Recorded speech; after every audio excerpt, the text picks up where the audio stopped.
NASA نے دوبارہ چاند پر جانے کا ارادہ کر لیا۔ انسان کو چاند کی زمین پر پاؤں رکھے ہوئے 50 سال سے زیادہ کا عرصہ گزر گیا۔ ناسا نے اب ایک اور مشن آرٹیمس 1 کے نام سے چاند پر بھیجنے کا ارادہ کیا ہے۔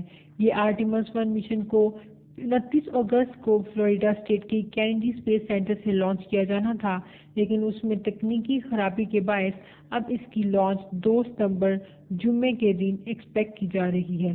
آرٹیمس مشن کی ڈیفرنٹ سٹیجز ہیں، جن میں سے آرٹیمس 1 پہلی سٹیج ہے۔ اس کے اندر ناسا کا اب تک کا سب سے پاورفل راکٹ اس اسپیس کرافٹ کو، جس میں کوئی ہیومن نہیں ہوگا، 39,400 کلومیٹر پر آور کی سپیڈ پہ چاند پر لے کے جائے گا۔ اگر یہ کامیاب رہتا ہے تو 2024 میں آسٹروناٹس کو لے کے جایا جائے گا جو چاند کے گرد چکر لگائیں گے، اور پھر 2025 میں 2 ہیومنز کو چاند کی سطح کے اوپر اتارا جائے گا، جس کے بارے میں کہا جا رہا ہے کہ ان میں ایک خاتون اور ایک مکس ریس کے کوئی اور ہیومن ہوگا۔